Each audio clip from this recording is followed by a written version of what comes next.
Hello à toutes et bienvenue à toi pour ce nouvel épisode de Révélation féminine, la chaîne qui va te permettre de te révéler grâce à mes conseils en développement personnel pour te connaître, pour t'aimer et te révéler, mais aussi là où tu vas entendre beaucoup de révélations grâce aux interviews très intimistes, sans tabou. Et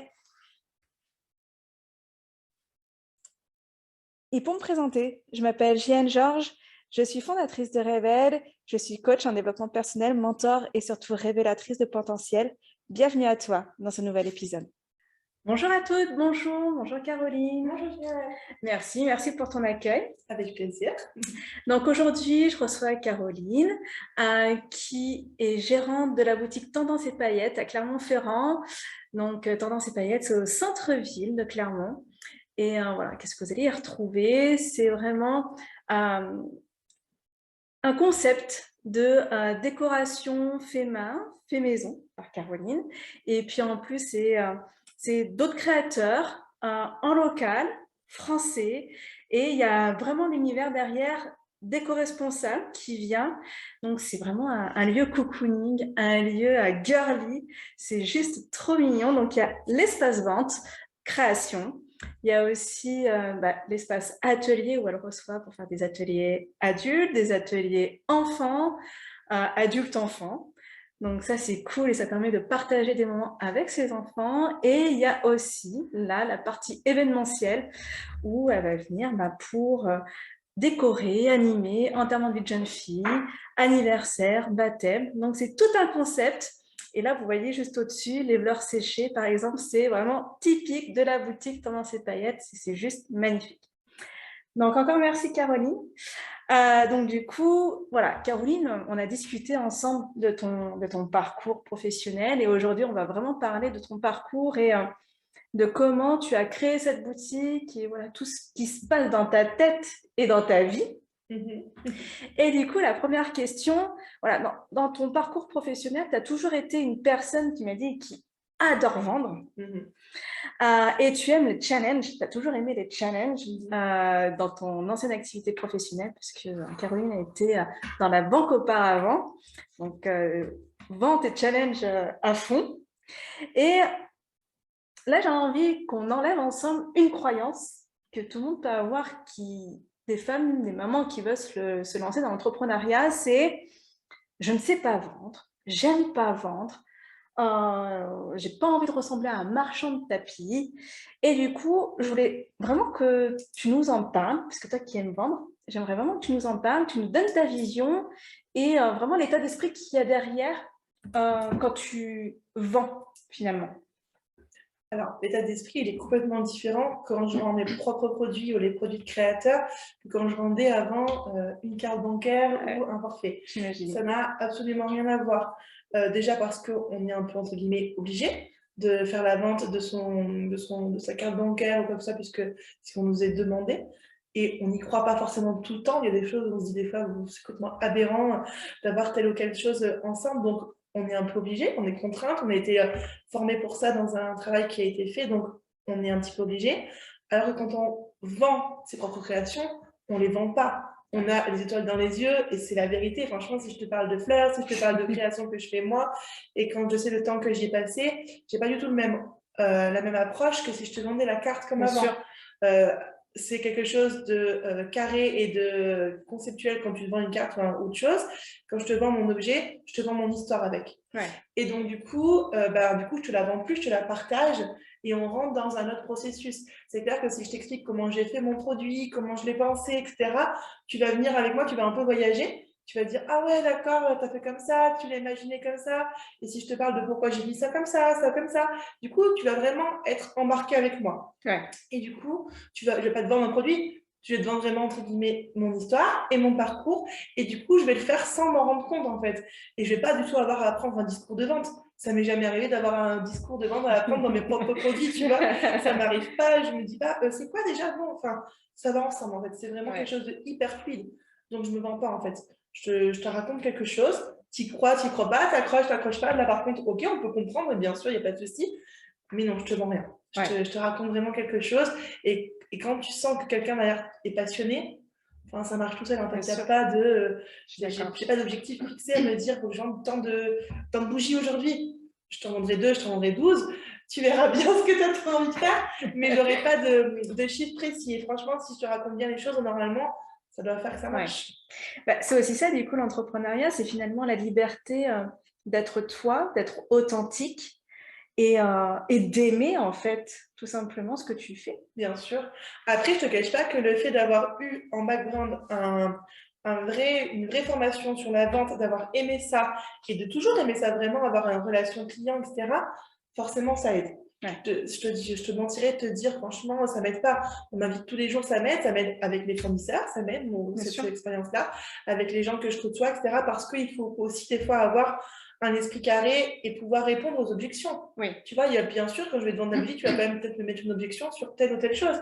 Et c'est normal. Et ça, là, du coup, ça reprend un parcours plus classique de vente. Et c'est tout à fait logique d'avoir une question sur tel ou tel point. Et forcément, ça m'aide. Et je ne peux pas te dire que, franchement, c'est quelque chose qui n'est pas important de savoir faire. Oui. Parce que ça ne te servira pas forcément peut-être avec ton client face à face. Mais comme tu dis, voilà, avec quelqu'un d'autre qui sera amené à t'aider dans ce processus-là. Donc, je pense que c'est quand même important de savoir aussi structurer sa pensée et de pouvoir amener les choses quand tu vas vendre un produit. Mais quand c'est tes propres choses, c'est pas du tout la même approche. Ouais. Voilà. Et est-ce que tu conseillerais quand même, du coup, vu ce que tu me dis, aux femmes qui sont entrepreneurs et qui veulent le devenir, de développer cette compétence? Donc, je ne vais pas dire une grosse formation, mais au moins d'avoir les outils nécessaires qui vont les aider à mieux vendre, finalement. Oui, mais c'est évident de connaître ne serait-ce qu'un process de vente. Comment tu fais au début, tu t'accueilles, tu cibles, tu fais ton entonnoir, ce truc que tu dois connaître, etc. Qu'on t'a appris par cœur. Finalement, dans la vie de tous les jours, je ne m'en rends pas compte. Je ne me dis pas, attends, je suis à quelle étape? Oui. Mais machinalement, puisque du coup, j'ai l'expérience et que du coup, maintenant, je le sais, oui, finalement, je fais cet entonnoir et finalement, je pose mes questions à mes clientes de la même façon qu'une découverte des besoins ou quelque chose que tu as appris avant. Oui. Donc oui, c'est quelque chose qu'il faut savoir faire parce que je pense que si tu n'as pas cette petite démarche, tu vas être un peu perdu, tu ne vas pas savoir rebondir. Et je le vois des fois avec des créateurs qui viennent chez moi, elles ne savent pas expliquer leurs produits, elles ne savent pas me le vendre du coup. Et moi, du coup, j'ai pas envie de l'acheter, j'ai pas envie de le représenter dans ma boutique si elle ne me le vend pas bien. Donc je pense que c'est hyper important de savoir le faire, mais une fois de plus, tu ne feras pas de façon linéaire comme tu pouvais faire dans un autre métier. Ouais. Okay. Je pense que c'est important. C'est important, ouais. Parfois, c'est vrai qu'on a peut-être souvent... on le néglige peut-être, et pourtant... parce qu'on veut vivre de sa passion, de ses créations, par exemple, si tu es créatrice, ou toute autre activité, mais on veut vivre de sa passion. Et pour ça, à un moment donné, il faut bien quand même le vendre.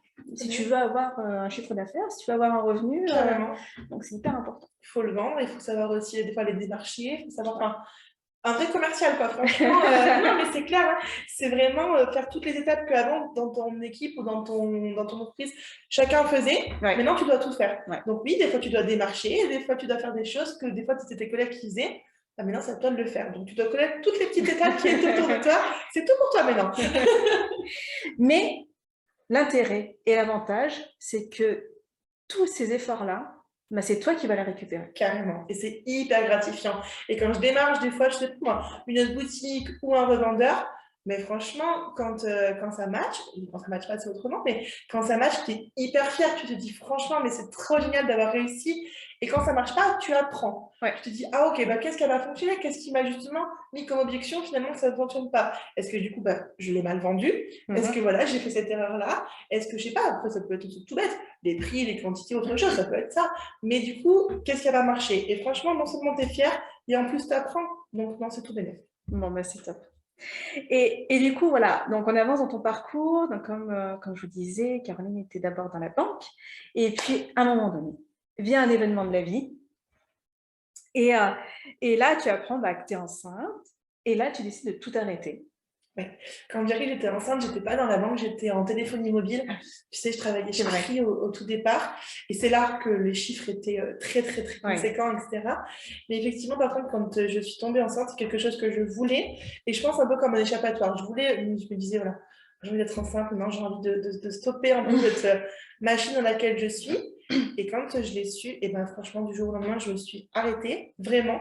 J'en ai profité parce que j'étais un peu à fond et je me suis dit, bah, au moins j'ai l'excuse. Comme ça, et du coup, ça marche à tous les coups. Tu bourres un peu le ventre et ça marche toujours. Donc, je me suis vraiment mis arrêtée pendant 7 mois. Hein. Je pense vraiment, je me suis arrêtée au bout de 3 mois de grossesse. Et je suis allée à mon terme et j'étais bien tranquille. Et même après, je me suis dit, la vie est quand même super cool, franchement. Il y a autre chose que tous ces chiffres. Et voilà, après, je me suis aussi ralentie et c'est là que je me suis aussi un peu, entre guillemets, réorientée, changé de travail parce que j'en avais besoin et parce que je pense que j'étais aussi allée au bout de ce que je pouvais faire. J'avais gradué les échelons, j'étais contente de moi, j'étais fière de moi parce que c'était important à ce moment-là de ma vie de pouvoir démontrer ses capacités, d'être jeune, mais d'avoir aussi cette petite envie. Vraiment, j'en avais besoin. Voilà, j'avais besoin de démontrer ce que je savais faire et je m'étais dit, voilà, peut-être qu'après, justement, si j'ai un enfant, je pourrais montrer ce que j'ai fait avant. Ça fera un peu comme une carte, tu sais, de visite. Moi, j'ai déjà fait ça, j'ai déjà fait ça. Et je m'en sers encore. Moi, je dis, ah, mais attendez, moi, dans mon ancien travail, je faisais comme ça et j'avais telle reconnaissance et du coup, ça marche, tu vois ce que je veux dire? Et pour moi, c'était hyper important d'avoir validé toutes ces étapes que je m'étais fixées. Hein. Personne n'avait rien demandé, mais moi, je me disais, en fait, je sais pas, t'as des objectifs que tu fais. Et une fois que j'étais arrivée, voilà, je suis tombée enceinte et je me suis dit, bah, maintenant, je sais clé en main, je sais faire tout ça et je peux avancer différemment. Voilà, c'est vraiment ce que je me suis dit. Et c'est ce qui s'est passé. J'ai fait ma vie tranquille, j'ai élevé mon petit garçon.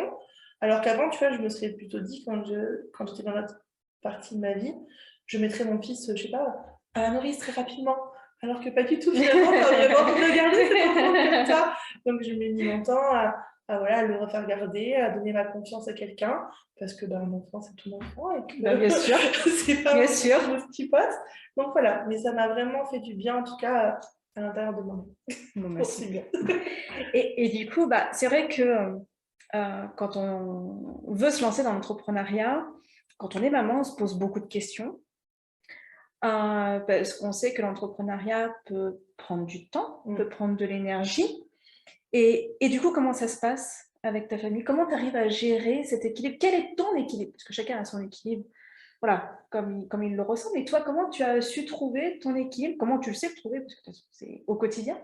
Comment tu le trouves là, entre ton fils, entre la boutique? Alors, c'est pas toujours évident parce que tu vois, par exemple, moi, les jours de off que je pourrais avoir, ce serait le dimanche et le lundi, les jours où la boutique est fermée. Mais malheureusement, je travaille même le dimanche et le lundi, tu vois. Je m'arrête pas, je gère mes réseaux sociaux, je réponds des fois au téléphone ou au mail, les gens me disent on peut vous appeler quand on veut. Quand tu veux, vas-y, appelle-moi. Donc, du coup, je travaille finalement quand je réponds à quelqu'un au téléphone le lundi. C'est du travail, je réponds à des emails, etc. Donc, tu vois, j'arrive pas encore à faire une rupture à 100%. Je n'y parviens pas. Donc, ça, tu vois, c'est une mauvaise gestion. Mais j'ai peur qu'il arrive un truc hyper important un dimanche, tu vois. Mais on sait jamais, dès qu'un truc super important se passe. Donc, je lâche pas à 100%. Mais par contre, quand je suis off, même si voilà, je jette un coup d'œil sur mon téléphone ou sur des emails ou quoi que ce soit, je me concentre pendant ces 2 jours quand même à mon enfant et à ma famille, à 100%. Après, j'ai la chance aussi du coup d'avoir, tu vois, l'espace ici où je peux très bien faire venir mon petit garçon quand là il a été malade ou quand mon mari n'est pas dispo. Tu vois, je lui donne une feuille, un crayon, il fait sa vie, il y a un espace à côté, je peux le faire dormir, enfin tu vois. D'accord. Je peux le faire manger, j'ai la chance aussi d'avoir un espace qui est le mien et qui me permet de faire aussi un petit peu ce que je veux. Si effectivement je veux passer du temps avec mon petit garçon un mercredi, quitte à moi de fermer un peu plus tôt ma boutique et de prendre mon temps. Et puis j'ai aussi pris Elisa pour ça, donc du coup qui est un contrat en alternance d'une année, parce que je m'en sortais pas forcément.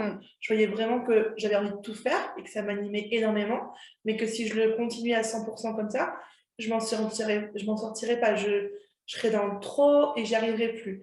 Donc Elisa, elle est aussi là des fois, c'est un peu ma bouée, tu vois. Je me dis, ok, là je vais partir plus tôt. En fait, je vais un peu faire ce que j'ai à faire. J'ai bien bossé.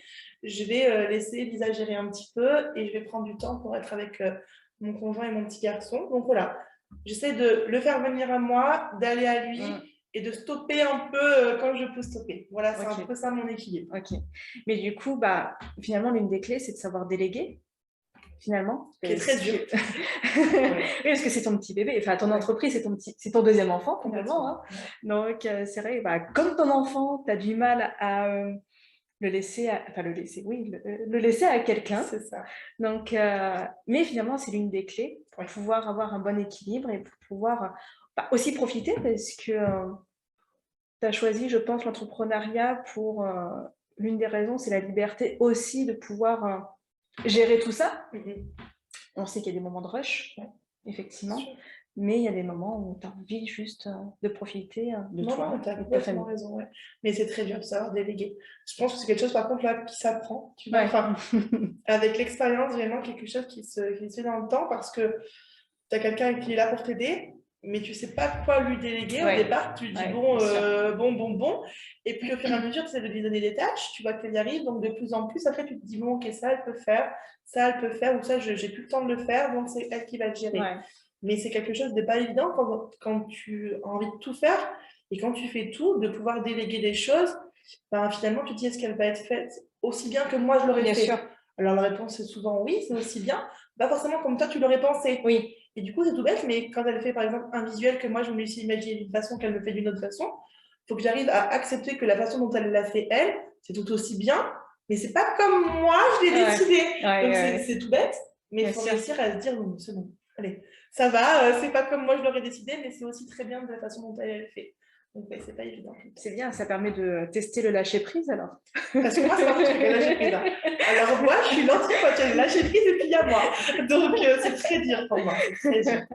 Bon, mais c'est bien, tu es sur la bonne voie. Oui. Si tu es là, c'est que tu es sur la bonne voie finalement. Ouais. Bon, bah c'est top. Et aussi, on en a un peu parlé tout à l'heure, et c'est vraiment quelque chose qui est ressorti quand on a discuté ensemble par rapport à l'échec, par rapport à la peur de l'échec. Parce que c'est aussi une des croyances, une des peurs assez fortes avant de se lancer. Déjà, avant de se lancer, on se dit « Merde, ça se trouve, je vais échouer, ça ne va pas réussir, ça ne va pas donner ce que je veux. » Et je trouvais que tu avais un bon état d'esprit par rapport à ça. Et j'aimerais du coup que tu nous partages, parce que je trouve que c'est top de penser comme ça. Et comme on l'avait dit, c'est que ça met moins de pression, finalement. Oui, alors là, tu vois, autant lâcher prise, je ne sais pas faire, mais autant de positivisme, je sais très bien faire. Je suis quelqu'un de hyper, méga positif, et dans tous les cas, en fait, quand il y a une situation compliquée face à moi, ça m'arrive souvent, du coup, dans ce que j'entreprends, j'essaie de vraiment, là par contre, avoir un recul et me dire, ok, c'est pas gênant, je vais laisser passer un petit peu le coup dur, ne pas l'affronter tout de suite, prendre vraiment du recul et y revenir plus tard. Je fais vraiment ça, c'est ma méthode à moi. Je laisse aller et je reviens plus tard. Et quand je reviens dessus, je me dis, ok, il y a cette étape qui est compliquée, il y a un échec qui est potentiel, qu'est-ce que je fais? Et du coup, c'est souvent que je me dis, ok, c'est pas grave, il y a eu effectivement un échec, je vais voir comment j'aurais pu faire pour ne pas l'avoir, c'est-à-dire pour pouvoir ne pas le refaire, parce que ça serait bête de refaire tout le temps la même chose, le même échec. Donc, j'essaie vraiment de le traiter, de l'analyser comme ça, mais vraiment, en ce moment, c'est vraiment ce que je me dis. Et une fois que c'est fait, j'en prends conscience et je me dis, ok, je le ferai plus, j'ai compris, mais ça m'a aidé. C'est une chose que je ne ferai plus. Et du coup, l'échec, c'est pareil. Demain, peut-être que ça s'arrêtera, peut-être que la boutique, elle sera plus là, mais ce ne sera pas un échec. Ça sera une étape. Ça veut dire que j'aurai construit quelque chose. Ça a été un point, peut-être, où je n'aurais pas réussi pour l'instant, à un moment T, à aller plus loin. Ça s'arrête, mais ça m'aura forcément appris. Là, en un an de travail, je peux te dire que j'ai appris 1000 choses. Donc, si demain ça s'arrête, c'est pas grave, j'aurai appris. Et c'est pareil, tout à l'heure, je te disais, moi, ce qui m'intéresse, c'est d'avoir des cartes en main. Si demain, je dois retourner dans du salariat, je dirais, voilà, moi, j'ai monté mon entreprise, j'ai réussi à faire tant de choses, à faire comme ci, comme ça. Je pense que maintenant, je peux apporter d'autres choses, du coup, à notre entreprise, tu vois. Et ça, j'en suis mais convaincue. C'est pas un échec, c'est que tu es allé au bout de ce que tu pouvais faire. Peut-être qu'après, 2 ans plus tard, tu remontes, tu fais autrement, tu vois. Mais ça ne me gêne pas. Vraiment, ce n'est pas une fatalité. Non, il ne faut pas, parce que sinon, tu n'avances pas. À mon avis, je pense que tu n'avances pas. Donc, c'est pas grave. Il faut aller au plus que tu sais faire. Si ça s'arrête, tu t'arrêtes là et peut-être que tu reviendras plus tard. Finalement, ce sont des expériences de vie, finalement, plus que des échecs. C'est comme tu dis, tu es gagnant à chaque fois. Soit donc tu réussis, soit tu échoues, mais tu apprends. Exactement. Donc, franchement, oui, c'est vraiment ce que je pense. Parce que sinon, c'est trop frustrant. Bien sûr. Après, peut-être que le vrai échec, ce serait de refaire la même chose plusieurs fois. Donc, c'est bien justement, comme tu dis, de prendre du recul et de se remettre en question et de remettre tout à plat, en fait, tout ce qui s'est passé pour justement ne plus refaire la même chose et évoluer dans un sens ou dans un autre, peu importe. Mais tu vois, l'échec, par exemple, j'ai l'impression, moi, de l'avoir vécu, c'était plus dans le salariat, où tu vois, où je suis allée au bout de ma première expérience, du coup, j'étais à Free. où je gérais plein de choses et qu'on est vite monté en compétence et où je faisais vraiment plein de choses. Je l'ai réitéré cette expérience à avoir plein de... Rapidement, tu montres ce que tu sais faire et quand tu es dans une société où tu montres ce que tu sais faire et que ça se passe bien, on te donne triple travail parce qu'on dit « Ah, elle sait faire tout ça, mais vas-y, donne-lui, donne-lui. » Donc, après, j'ai fait cette erreur-là. Je l'ai refait dans la deuxième entreprise et je l'ai refait en banque. Et à chaque fois, je m'en suis sortie où j'étais lessivée. Je me disais, mais bon sang, je ne suis pas contente de ce que je fais parce que moi, je suis au bout du rouleau tout le temps. Et du coup, je ne m'épanouis plus. Donc, j'ai fait l'erreur une fois, deux fois, trois fois. Et la troisième fois, je me suis vraiment dit, mais arrête, ce n'est pas pour toi, en fait. Quoi. Tout ce que tu sais faire, mets-le dans autre chose. Et tu vois, je l'ai vécu, mais je ne m'en suis pas rendu compte. Dans une fois, je me suis dit, bon, c'était autre chose. Deux fois, trois fois. Bah, des fois, malheureusement, l'échec, tu le fais plusieurs fois, tu ne te rends pas compte. Parce que tu as la tête dans le guidon, parce que personne ne te dit, attends, tu fais une erreur là. Ah, personne ne te le dit, tu vois. Et donc, du coup, tu l'as refait. Donc, ça, c'est quelque chose. Cette petite voix dans la tête qui te dit, mais des fois, on n'entend pas. Non, des fois, tu ne vois pas. Hein. Des fois, ou tu ne veux pas. Ou tu ne veux pas, oui. Bien sûr, bien sûr. Et du coup, je terminerai par cette dernière question. J'aime toujours terminer par cette question. C'est pour toi, quelle est, en tout cas, ta clé de la réussite? La clé de la réussite. En tout cas, la tienne. Quelle est pour toi ta clé? Je pense que si moi j'avais une clé de ma réussite, ce serait d'aller là où je me suis fixé mes objectifs. C'est-à-dire que si mon objectif c'était, je sais pas moi, d'avoir un commerce et de le maintenir en vie entre guillemets 6 mois, si ça c'était mon objectif, si c'était le cas, c'est-à-dire d'avoir réussi pendant ces 6 mois-là, j'aurais réussi. Et pourtant, ça ne serait pas forcément l'objectif de tout le monde. C'est vraiment de se fixer un objectif et d'y répondre, en tout cas de l'atteindre. Moi, ce que je fais, malheureusement, c'est que je fais un objectif, je l'atteins, j'en donne un deuxième, et je vais de plus en plus haut. Et je fais comme ça pour gravir les échelons, et je suis de plus en plus contente, plus je vais haut. Tu vois ce que je veux dire? 6 mois, 1 an, 2 ans, etc. Ou alors, je sais pas, chiffre d'affaires de temps, tu doubles, tu triples. Voilà, c'est des étapes de ma vie où je me dis tout le temps des objectifs, atteindre, d'objectifs à atteindre. Moi, c'est ma réussite, c'est quand j'ai mon objectif et que je l'atteins. Bon, bah, c'est top. Mais effectivement, parce que c'est comme tout, il faut avoir un but dans la vie, un objectif. Donc, et encore plus, je pense, dans l'entrepreneuriat, pour avoir une visibilité, une vision, parce que l'entrepreneuriat, on le fait, enfin, en tout cas, je ne pense pas qu'on le fasse pour 6 mois réellement. Hein. On essaie quand même de le faire pour un peu plus longtemps. Donc, c'est vraiment de se donner une perspective. Et effectivement, comme tu le dis, c'est ce qui est bien, c'est de donner peut-être un objectif à long terme, mais se donner des objectifs déjà à court terme, pour avoir des petites victoires. Exactement. Et pour te motiver encore plus. Mais c'est tout à fait ça. Pour aller vers les autres. Oui, sinon, tu es déçu tout le temps. Bien sûr. Tu te dis, bon sang, moi, je voulais faire 10 millions de chiffre d'affaires, mais je fais que 10 000. Bah, avant de faire 10 millions, fais 10 000, fais 20 000, fais 30 000, et puis tu seras bientôt à 1 million, peut-être. Bah, oui, mais sinon, c'est trop compliqué de se mettre un objectif trop haut. Et puis aussi, des fois, la réussite, c'est de savoir s'écouter soi. C'est très dur de faire abstraction de tous les gens qui sont autour de toi, ta famille très proche, qui te donne leurs petits conseils, les gens un peu moins proches, qui eux aussi sont là. Et puis après, tout ce qui est administratif, ta banque, forcément, te donne des conseils, les gens qui t'accompagnent. Et des fois, tu as 1 million de conseils autour de toi, mais tu n'en veux pas. Je te dis, mais foutez-moi la paix. En fait, moi, j'ai ma pensée à moi. Et c'est dur aussi, des fois, de savoir faire le tri entre les bons conseils, il y en a toujours. Bien sûr. Et les moins bons, et les avis des uns, les avis des autres. Et ça, c'est très dur. Donc, des fois, il faut savoir aussi s'écouter, à mon avis. Il ne faut pas non plus aller tête baissée, mais il faut savoir aussi s'écouter. Moi, ça, c'est quelque chose que je fais de plus en plus, que je ne faisais pas forcément avant. Tu t'écoutes forcément ta maman qui dit « Non, mais t'étais très bien banquière, c'était super ce travail-là. » Alors en plus, oui, ce côté sécurité. Ah bah bien sûr, ah bah là, j'étais en plein temps il n'y a pas longtemps, je comprends. Et combien de fois tu as eu cette réflexion Oui, mais tout le temps, bien sûr. Et ça, c'est super dur, tu vas de l'entendre et de dire « Mais moi, je m'en fous, en fait. » Tu vas trop contre-courant, et c'est vrai que ça peut perturber pas mal de personnes, et les personnes donnent leurs conseils et leurs avis, même si on ne les autorise pas. C'est ça, t'as pas envie des fois. Mais ils sont là. Et après, moi, ce que je dis toujours, effectivement, donc tu le dis très bien, c'est déjà s'écouter, écouter ses intuitions, voilà, s'écouter réellement. Et si vraiment on a envie d'écouter quelqu'un, moi, je conseille toujours, va chercher quelqu'un qui a déjà ce que tu veux avoir. C'est vrai que c'est une bonne idée. Parce que, effectivement, tonton, tata, papa, maman, ok, c'est cool. Mais est-ce qu'ils ont réellement ce que toi, tu as envie d'avoir? Non.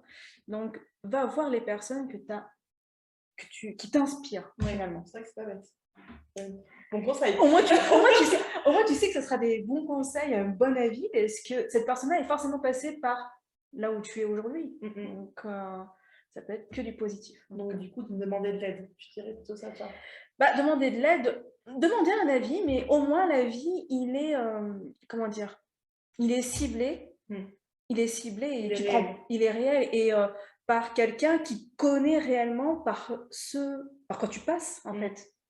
Oui, non, c'est vrai que c'est dur des fois de savoir demander de l'aide. Ça, je trouve ça compliqué. Par contre, ouais. Tu sais, tu as un petit ego, tu veux demander, ou même des fois tu as la peur, tu as plein de choses qui rentrent en jeu. Bien sûr. Et c'est dur des fois de frapper chez quelqu'un pour demander une petite aide. Mais je trouve que c'est un bon conseil par contre néanmoins. Mais il faut aller un petit peu au-delà de préjugés ou de la peur que tu peux avoir. Bien sûr. Et puis généralement, moi je sais que je l'ai fait de ma propre expérience, généralement les personnes, elles sont tellement contentes de te donner leur avis, leurs conseils, qu'il faut foncer en fait. C'est vrai, tu as raison. C'est une bonne chose.